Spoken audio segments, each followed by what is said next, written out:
অপু এবং তারপরে রয়েছেন হিমাদ্রি কিশোর দাশগুপ্ত। এরা দুজন সবাই ব্যস্ত ছিলেন সই করার জন্য। আমার পাশে এসে উপস্থিত হয়েছেন রাজু বর্মন, আমাদের কোষাধ্যক্ষ। আর বাকি আপনারা জানেন গত 22 তারিখ থেকে বইমেলা শুরু হয়েছিল বিধাননগরে। বাংলার মাননীয় মুখ্যমন্ত্রী শ্রীমতী মমতা বন্দ্যোপাধ্যায় এই মেলার উদ্বোধন করেছিলেন। আজকে সমাপ্তি কলকাতা ইন্টারন্যাশনাল বুক ফেয়ারে। আমি প্রথমেই সবাইকে শুভেচ্ছা জানাচ্ছি। আর সত্যি বলি, এখানে সুধাংশুদা আছেন, ত্রিদীপদা আছেন, কৃষ্ণাদি আছেন, আমাদের মন্ত্রিসভার কলিগ স্নেহাশিস আছেন এবং আপনারা যারা মঞ্চে বিশিষ্ট জনেরা আছেন, সবাইকেই আমি বলি যে সত্যি বলছি, বিধাননগরের এই মেলা 2017 পর থেকে যখন থেকে এইখানে শুরু হয়েছে, প্রথম দিন থেকেই আমরা আছি। আর আমাদের সরকার এই জায়গাটাকে বইমেলা প্রাঙ্গণ হিসেবে নামাঙ্কিত করেছেন মাননীয় মুখ্যমন্ত্রী। আর আমাদেরও দায়িত্ব বেড়েছে, তার কারণ আমরা মনে করি এখানে বিভিন্ন ডিপার্টমেন্ট আছে, তার মধ্যে আমারও department fire service and emergency ডিপার্টমেন্টের মধ্যে ইনভলভমেন্ট আছে। তা আমরা মনে করি যারা এসছেন এই কদিন বুক ফেয়ারে, নিশ্চয়ই আপনারা ভালো করে এখানে এসছেন এবং ভালো পরিবেশ পেয়েছেন আপনারা। আর সুন্দরভাবে সবাই করবার জন্য সবাই সহযোগিতা করেছেন। আমি চাই এই বইমেলা আরও ভালো করে এখানে হোক, আর সব মানুষ বইপ্রেমীরা তারা বই কিনুক। এখানে অনেক লেখকরা আছেন, অনেক সাহিত্যিকরা আছেন, আর ভালো ভালো পাবলিশার্স এখানে এসছে। আমি জেনে খুশি হয়েছি এবারেও নাকি সবথেকে ভালো ব্যবসা এখানে হয়েছে। তা আমার মনে হয় বিধাননগর এই কেন্দ্রের বিধায়ক হিসেবে আমি আপনাদের কাছে এটা গর্ববোধ করি, যারা কলকাতা বুক ফেয়ার বিধাননগরে হচ্ছে। আমি সবাইকে শুভেচ্ছা জানালাম, সবাইকে প্রণাম জানাও। সবাই ভালো থাকবেন, সবাইকার পরিবার পরিজনকে অনেক অনেক শুভেচ্ছা। ধন্যবাদ। আমি আমাদের বিনতা রায়চৌধুরী আমাদের সঙ্গে আছেন, বিনতা দিকে দু এক কথা বলার জন্য অনুরোধ জানাচ্ছি। নমস্কার। শুধু দু এক কথা বলবো। বইমেলা হলো বইয়ের উৎসব। বইমেলার নায়ক হচ্ছে বই। পথের পাঁচালী নায়ক যেমন পথ, বইমেলার নায়ক তেমন বই। বই বেঁচে থাকবে, বই চলবে, বই ভাসিয়ে নিয়ে যাবে লেখক, প্রকাশক, পাঠক সবাই মিলে। প্রতিবারই মনে হয় আগের বারের থেকে এবারের মেলা আরও সুন্দর হয়েছে। আমি চাই বই ভেসে ভাসিয়ে ভাসিয়ে আমাদের আরও সুন্দর দিকে নিয়ে চলুক। বইয়ের নদী, বইয়ের সাগর, বইমেলা দীর্ঘজীবী হোক। ধন্যবাদ। আমি এবার শুনবো যিনি অতিথি হয়ে এসছেন, আমাদের প্রিয় মানুষ, মাননীয় মন্ত্রী, পরিবহন দপ্তর, যার পুরো দপ্তরের অক্লান্ত পরিশ্রমে আপনারা এত সহজে বাড়ি ফিরতে পেরেছেন, স্নেহাশিস চক্রবর্তী। কলকাতা আন্তর্জাতিক এই বইমেলার আজকে সমাপ্তি অনুষ্ঠান। সত্যি আমরা সকলেই বিষাদগ্রস্ত, মন খারাপ। যে কয়েকদিন আমরা বইয়ের মধ্যে মিশেছিলাম, আজকে আমাদের এই বইমেলার সমাপ্তি হবে। মঞ্চে রয়েছেন আমাদের ত্রিদীপদা, রয়েছেন সুধাংশুদারা, রয়েছেন যারা এই বইমেলাকে পরিচালনা করছেন। মাননীয় মন্ত্রী সুজিত বসু রয়েছেন, সুজিতদা রয়েছেন, কৃষ্ণাদি রয়েছেন, যারা লেখেন, লেখক লেখিকা অনেকেই উপস্থিত আছেন। আর রয়েছেন আপনারা যারা বই ভালোবাসেন, পুস্তক প্রেমী মানুষ, পাঠক পাঠিকা, তারা সকলে যারা এখানে রয়েছেন তাদের সকলকে আমি শুভেচ্ছা জানাচ্ছি।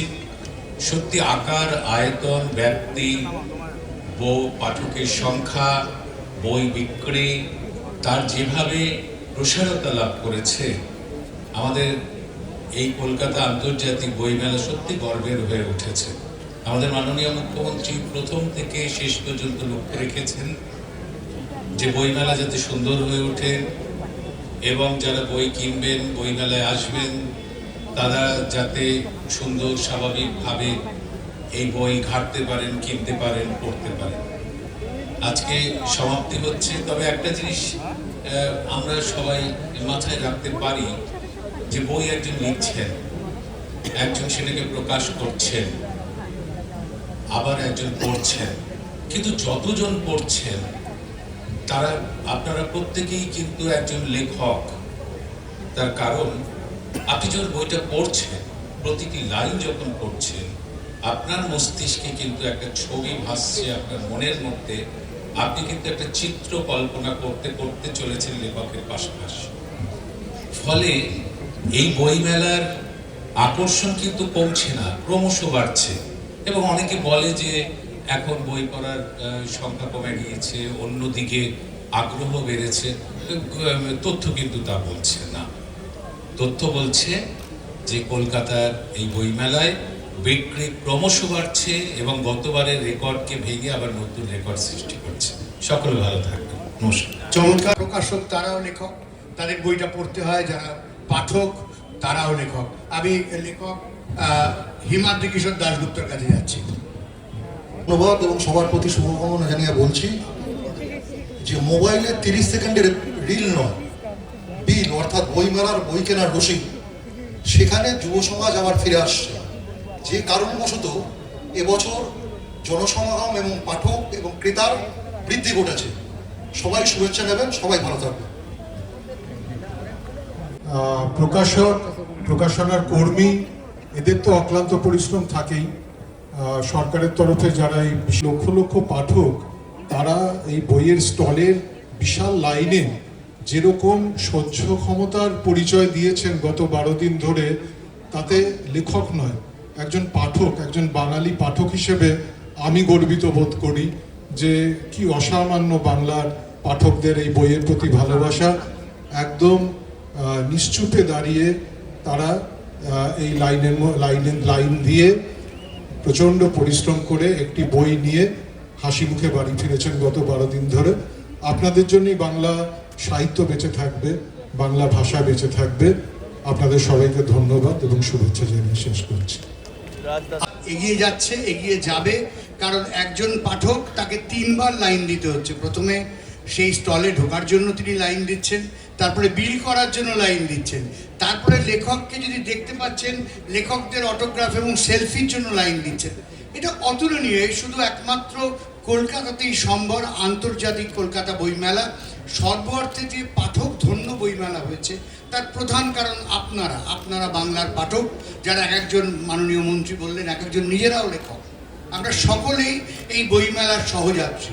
1976 সালে মাত্র 32 জন প্রকাশককে নিয়ে যে বইমেলা শুরু হয়েছিল, আজকে তার বইমেলার পরিধি হয়ে গেছে প্রায় 1100 মতন অংশগ্রহণকারী লিটল ম্যাগাজিন নিয়ে। সেখানে গত বছর আমরা যে হিসেব পেয়েছিলাম, যত মানুষ এসেছিলেন তার প্রায় 15% মানুষ বেড়েছেন। আমরা প্রকাশকদের বন্ধুদের কাছ থেকে যে খবর পেয়েছি, এবছর গত বছর থেকে 15% সেল বেড়েছে। তো এটার মানে হচ্ছে বইয়ের জায়গায় আছে, অন্যরা অন্যদের জায়গায় আছে। আমাদের যুগ্ম সম্পাদক শুভঙ্কর দে কিছু বলবেন। আজকে বইমেলার শেষ দিন, কিন্তু শেষ নয়, আজ থেকেই শুরু 50-এর বইমেলার জন্য প্রস্তুতি, আপনাদের অপেক্ষা। এটুকু। সংক্ষিপ্ত বলাতে ওর কোনো ঝুড়ি নেই। আমি সুদীপ্তকে বলবো 2-1 কথা বলবো। না, এই বছরের যেভাবে আপনারা আমাদেরকে এত ভালোবাসা দিয়েছেন, আশা করি নেক্সট ইয়ার আমাদের 50 ইয়ার্স, যেটা আমাদের কাছে একদম পাখির চোখের মতো রয়েছে। তো নতুন আমরা অনেক কিছু ভেবে ভাবনা চিন্তা করেছি। আশা করি নেক্সট ইয়ার এরকমভাবেই আমাদেরকে আরও বেশি ভালোবাসা দেবেন। নমস্কার। ধন্যবাদ। মিলিন্দ দে। এই বছরের বইমেলায় মানে যে পরিমাণ মানুষ এসছেন সে অসামান্য। 6 দিন ছুটি ছিল। আমরা আশা করব 50তম বইমেলায় আবার আমরা এমন কিছু ডেট খুঁজে বার করব যাতে 6 দিন পাওয়া যায়, 6টা ছুটির দিন পাওয়া যায়। বাহ, তার মানে মিলিন্দ বলেই দিল যে আগামী বছরও এই সময়টাকে আমরা বেছে নেব এবং আমাদের সত্যি সেই পরিকল্পনা রয়েছে যাতে প্রকাশকদের এবং পাঠকদের মুখে হাসি ফোটে। আমি আমাদের কোষাধ্যক্ষ রাজু বর্মন 2-1 কথা বলতে বলবো। মিলিন্দ ঠিকই বললো, যদি নেক্সট ইয়ার আমরা 21 তারিখে ইনগ্রেশন করি তো 22, 23, 24, 25, 26 এইগুলো। আর দিদিরা সুধান্ত তাকে রিকোয়েস্ট করবো কি আপনারা দিদির সঙ্গে কথা বলে এই ডেটটা 21 জানুয়ারি ইনগ্রেশন করুক। তখন 22 তারিখ ফ্রাইডে, স্যাটারডে, সানডে করে আমরা এরকমই একটা করবো। নিশ্চয়ই। আমি প্রফেসর দিব্যজ্যোতি মুখার্জি, যার মাধ্যমে আমাদের এই আর্জেন্টিনা এবার ফোকাল থিম কান্ট্রি হলো, আর্জেন্টিনা আপনারা জানেন যে এমন একটি দেশ যে দেশে 1924 সালে রবীন্দ্রনাথ গেছিলেন সান ইসিদ্রো শহরে, ভিক্টোরিয়া ওকাম্পো তার জন্য অপেক্ষা করছিলেন, তার জন্য একটা বাড়ি কিনেছিলেন মিরাল রিও, এবং সেই প্লাতা নদীর ধারে রবীন্দ্রনাথ এবং ওকাম্পোর এক অসমবয়সী বন্ধুত্ব সৃষ্টি হয়েছিল। সেই আর্জেন্টিনা এবারের ফোকাল থিম। কি বলছেন প্রফেসর? আর্জেন্টিনার এই বইমেলার স্থানীয় প্রতিনিধি হিসেবে বলতে পারি, আর্জেন্টিনার যা রাষ্ট্রদূত এবং বাকি যারা এসেছিলেন তারা অত্যন্ত খুশি। তারা ভাবতে পারেনি যে এই আর্জেন্টিনার জন্য এরকম একটা শহরের একটা প্রদেশের লোকেরা এতটা পাগলের মতো, কারণ তারা দেখাতে চেয়েছিল যে মেসি মারাদোনাই শুধু আর্জেন্টিনা নয়, আর্জেন্টিনার সাহিত্য, তার নাচ, তার শিল্পকলা। তাই তারা খুব খুশি হয়ে ফিরেছে এবং বলেছে দিল্লিতে গিয়ে যত লাতিন আমেরিকান দেশ আছে তাদের সবাইকে বলবে আগামী বছরগুলোতে তারা যেন সক্রিয়ভাবে এতে পার্টিসিপেট করে। ধন্যবাদ। আমি আপনাদেরকে আরও শেয়ার করতে চাই। আপনারা জানেন যে এবছর প্রথম ইউক্রেন অংশগ্রহণ করেছেন এবং সেই ব্যাপারে আমাদের নতুন প্রজন্মে ঈশা চ্যাটার্জি একটা ভূমিকাও নিয়েছিলেন। সেই ইউক্রেন আমাকে জানিয়েছেন যে ওরা সামনের বছর আরও অন্যান্য দেশকে আনার, এবং অদ্ভুত ব্যাপার, দুটি যুদ্ধরত দেশ তারা পাশাপাশি কলকাতা বইমেলায় একটা জায়গা যেখানে সাহিত্য, সংস্কৃতি, শিল্প সবাই এক জায়গায়। তারা এই প্রথম এসছে। চীন 15 বছর পরে এসছে, তারাও জানিয়েছে যে তারা খুব তাড়াতাড়ি ফোকাল থিম কান্ট্রি হতে চায়। তো কলকাতা বইমেলার এই যে আকর্ষণ, এই যে অমোঘ আকর্ষণ, এটাই কলকাতা বইমেলার সবচেয়ে বড় ইউনিক সেলিং পয়েন্ট। তো আমরা যেটা একটু আগে সুদীপ্ত বললেন, আমরা সবাই অপেক্ষা করে আছি আগামী বছর। পাখির চোখের মতো দেখছি 50 বছর সুবর্ণ জয়ন্তী কলকাতা বইমেলার। সভাপতি সুধাংশু শেখর দে। কি বলবো, যেরকম দুর্গাপুজোর বিজয়ার দিন যেরকম অবস্থা হয় সেরকম আমাদের অবস্থা তাই। মানে ভাসান হবে, আমরা ভাসাতে দেব না, পুজো আরো কয়েকটা দিন চলুক।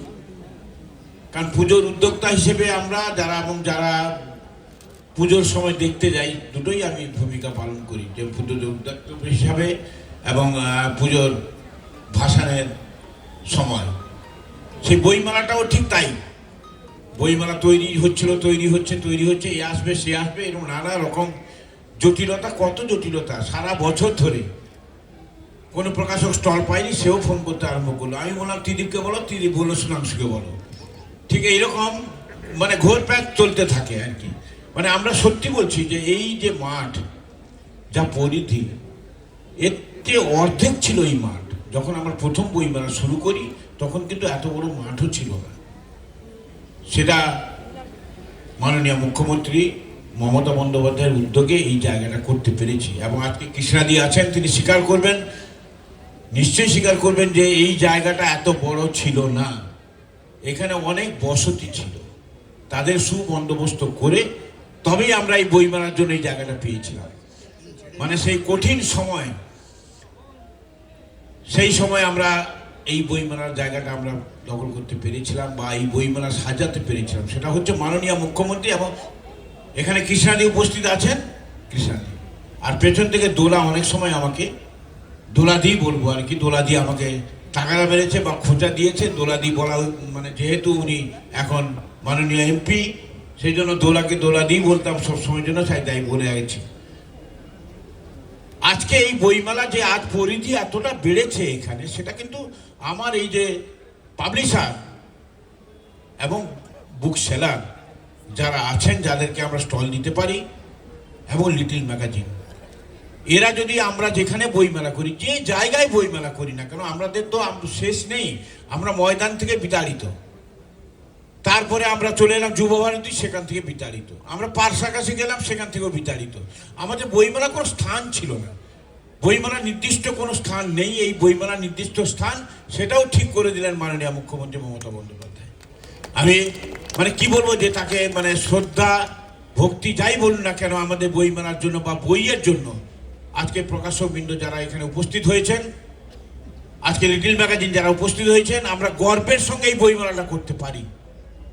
সারা বছর ধরে আমরা চিন্তা ভাবনা করি, সারা বছর ধরে লড়ে যাই যে কিভাবে বইমেলাটা আরো ভালো করব। আমি জানি যে এবারে আপনারা সবাই উপস্থিত ছিলেন বইমেলায়, এবং আপনারা নিশ্চয়ই দেখেছেন যে গতবারের থেকে এবারে কতটা সুষ্ঠু করতে পেরেছি আমরা। আমি বেশি কিছু আর বলবো না, শুধু একটা জিনিস বলবো যে আগামী বছর হচ্ছে 50 বছর। 50 বছরে আমরা 97 সালে বেশ কিছু নথিপত্র হারিয়ে ফেলেছি পুড়ে যাওয়ার জন্য। যদি আপনাদের কাছে কারো কাছে থাকে, আমাদের গিল্ড অফিসে যোগাযোগ করে যদি সেটা আপনারা যোগাযোগ করে যদি দিতে পারেন, তাহলে আগামী বছর আমরা সেটারও একটা প্রদর্শনী কিছু একটা করতে পারি। নমস্কার, সবাই ভালো থাকবেন, বইয়ের সঙ্গে থাকবেন, এই বই মেলার সঙ্গে থাকবেন। বই একমাত্র আপনাকে ভালো রাখতে পারবে, ভালো সুস্থ রাখতে পারবে, বই যে কোনো বই। নমস্কার সবাইকে। মাননীয় মুখ্যমন্ত্রীর কাছে আমাদের কৃতজ্ঞতার শেষ নেই, কারণ বই মেলা বহু জায়গা যাত্রা পার্টির মতো ঘুরে ঘুরে অবশেষে তার নিজস্ব ঠিকানায় বইমেলা প্রাঙ্গণ।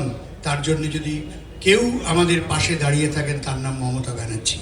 তো তিনি জায়গাটা দিয়েছেন। তারপরে বিধাননগর আমাদের মহানাগরিক কৃষ্ণাদির বিধাননগর মিউনিসিপ্যালিটির এন্টায়ার টিম, আমাদের ইউডি ডিপার্টমেন্টের টিম, কেএমডি এর টিম, আমাদের পরিবহন দপ্তরের টিম, পরিবেশ দপ্তরের টিম, বন দপ্তরের টিম এবং কলকাতার বিধাননগর পুলিশ এবং সবচেয়ে যারা অতন্দ্র প্রহরীর মতো এই কটা দিন জেগেছিলেন, সেটা হচ্ছে মাননীয় মন্ত্রী সুজিত বসুর দপ্তর, অগ্নি নির্বাপন এবং জরুরি পরিষেবা। আমাদের কোনো কৃতজ্ঞতার শেষ নেই এদের কাছে। এবং এরা অনেক সময় আমাদের অনেক ভুল ত্রুটিকে চোখ বুজে মেনে নিয়েছেন, কারণ এখানে ইলেকট্রিসিটিতে হয়তো প্রবলেম ছিল, হয়তো কোথাও শর্ট সার্কিট হয়েছে, তারা কোনো রকম কিচ্ছু বলেননি। তেমনি ট্রাফিক পুলিশ অদ্ভুত সুন্দরভাবে এই পারাপারের ব্যবস্থা করেছেন, ট্রাফিক নিয়ন্ত্রণ করেছেন। এগুলো আমাদের কাছে স্মরণীয় হয়ে থাকবে, স্মরণীয় হয়ে থাকবে আগামী বছরের জন্য আমাদের প্রত্যাশা কি করতে চলেছি। আমরা আমাদের এই অনুষ্ঠান শেষ করব দিদিকে দিয়ে, মানে মাননীয় মহানাগরিক কৃষ্ণা চক্রবর্তী। আমাদের পশ্চিমবাংলার মুখ্যমন্ত্রী মমতা বন্দ্যোপাধ্যায়ের হাত ধরে এই ইন্টারন্যাশনাল কলকাতা বুক ফেয়ারের শুভ সূচনা হয়েছিল এবং তিনি সেখানে দাঁড়িয়ে অনেক কিছু ঘোষণা করেছেন, কি হবে কি হবে না। আজকে আমাদের এখানে ত্রিদীপ দা, সুধাংশু দা তো রয়েছে, আমাদের মন্ত্রী সুজিত বসু মহাশয় আছে, আর একজন মন্ত্রী স্নেহাশিস দা আছেন। আজকে খুব ভাল লাগছে যেভাবে দমকল এখানে সারাক্ষণ অতন্দ্র প্রহরীর মতন ছিল। স্নেহাশিস দার দপ্তরেও আমি রাস্তা দিয়ে আসছিলাম, অনেকগুলো ছেলে মেয়ে ছিল। আরে রোজ সব সময় বাস পেতাম রাত্রির 12টা অবধি, আজকে শেষ, কাল থেকে আর পাবো না। হ্যাঁ, এটা কিন্তু সব থেকে বড় ব্যাপার মানুষের মনে। আর ওনারা বলছিলেন যেখানেই গেছে যাত্রা পার্টির মতন এক জায়গা থেকে আরেক জায়গা খেয়ে দিয়েছে, কিন্তু বাংলার মাননীয় মুখ্যমন্ত্রী মমতা বন্দ্যোপাধ্যায় সকলকে বুকে টেনে রাখে, ভালোর সঙ্গে থাকে। তিনি একজন বই প্রেমিক লেখিকা এবং সব থেকে বড় আমার ভাল লেগেছে ইয়াং জেনারেশন এত এসছে, এবারে বই কিনেছে, আনন্দ করেছে এবং বই লোকে পড়ে। নতুন বইয়ের যে গন্ধ সেটা কিন্তু হাতে নিয়ে স্পর্শের একটা আলাদা। তবে হ্যাঁ, 50 বছরে অভিনব একটা হবে, বই তীর্থ হবে এখানে। বাংলার মাননীয় মুখ্যমন্ত্রী তিনি ডিক্লেয়ার করেছেন, অর্থাৎ এই বই তীর্থ দেখার জন্য আমরা সকলে 50 বছরের এই বুক ফেয়ারের জন্য অপেক্ষা করে থাকব। ভালো থাকুন, সুস্থ থাকুন, আপনারাই হচ্ছে আসল গণদেবতা এই বুক ফেয়ারে। তাই আপনাদের প্রণাম জানিয়ে সংক্ষিপ্ত বক্তব্য শেষ করলেন। নমস্কার। ধন্যবাদ। প্রায় 32 লক্ষ মানুষ, গত বছর 27 লক্ষকে অনেক পিছনে আমরা ফেলে দিয়েছি। সেই জন্য আমাদের মিলিন্দ বা সুদীপ্ত বললেন যে আমরা এই দিনগুলোকেই, রাজুও বললেন এই দিনগুলোকেই আমরা চাই। এবং যেটা বলা হয়নি, পরিবহন দপ্তরের পাশাপাশি মেট্রো রেলওয়ে একটা ডায়নামিক্সটাকে পাল্টে দিয়েছেন। মানে আপনার দক্ষিণ কলকাতার টালিগঞ্জ, বাঁশদ্রোণী, কবি সুভাষ, ওইদিকে দক্ষিণেশ্বর, নোয়াপাড়া এয়ারপোর্ট, সেখান থেকেও মেট্রো চেঞ্জ করে এখানে খুব দ্রুত চলে আসছে। আমরা এমন মানুষকে দেখেছি যে যারা ধানবাদ থেকে এসছেন, এসে বইমেলা দেখে আবার ধানবাদ ফিরে যাচ্ছেন। এটা মেট্রো সম্ভব করেছে। আপনারা দেখতে পাচ্ছেন এখনও মেট্রো চলছে। লাস্ট মেট্রো যেরকম দিদি বললেন যে পরিবহন দপ্তরও 12টা অবধি গাড়ি চালিয়েছে, মেট্রো 10টা পর্যন্ত। হাওড়া থেকে মানুষ আসছেন, ধানবাদ থেকে মানুষ আসছেন, মুর্শিদাবাদ থেকে মানুষ আসছেন, কোন দূরে কালিয়াগঞ্জ থেকে মানুষ এসেছেন। এটা একটা অসাধারণ একটা উপভোগ আমরা করেছি, সবটাই আপনাদের জন্য। আমরা তাকিয়ে আছি 50 বছরে নিশ্চয়ই একটা যুগান্তকারী একটা অন্যরকম বইমেলা আমরা পাবো, আশা করব। আমরা শেষ করছি, এখন শুরু হচ্ছে সেই হাততালি এবং আমাদের সমাপ্তি অনুষ্ঠান। আন্তর্জাতিক কলকাতা পুস্তক মেলা এবারের মতো শেষ হলো। যারা বই ভালোবাসেন, অনেক অসুবিধা সহ্য করেও গত কয়েকদিন যারা অসীম ধৈর্যে এই মেলাকে সাফল্যমণ্ডিত করার জন্য পরিশ্রম করেছেন, সহযোগিতা করেছেন, পাবলিশার্স অ্যান্ড বুক সেলার্স গিল্ডের পক্ষ থেকে তাদের সকলকে জানাই ধন্যবাদ এবং শুভেচ্ছা। বইয়ের প্রতি তাদের ভালোবাসাই আমাদের প্রেরণা। আশা করি সামনের বছর আবার আপনাদের সহযোগিতা আমরা পাব। আসুন ঘণ্টার ধ্বনির সঙ্গে সঙ্গে সমাপ্তির মুহূর্তটিকে উচ্ছ্বসিত সমবেত করতালি দিয়ে স্মরণীয় করে রাখি। अंतर्राष्ट्रीय कोलकाता पुस्तक मेला इस बार के लिए विदा लेता है। जो पुस्तकें पसंद करते हैं, विभिन्न असुविधाओं का सामना करते हुए भी पिछले कई दिनों तक अत्यंत धैर्य के साथ इस मेले को सफल बनाने में उन्होंने जिस तरह परिश्रम व सहयोग दिया है, publishers and book sellers guild उनके अपनी तरफ से धन्यवाद व शुभकामनाएं प्रकट करता है। पुस्तकों के प्रति उनका प्रेम व लगाव हमारे लिए प्रेरणा का विषय है। आशा है आगामी वर्ष भी दोबारा हमें आपका सहयोग मिलेगा। आइए समाप्ति पर्व के इन क्षणों में तालियों व हर्षोल्लास से इसे चिरस्मरणीय बनाएं। The International Kolkata Book Fair comes to a close. The Publishers and Booksellers Guild extends its heartfelt thanks and best wishes to all those who have joined hands with us for the last few days, making them truly memorable. We hope you will be with us once again next year. As the reverberating chimes sound the closing moment, let us come together in laughter and applause with the promise of meeting once again.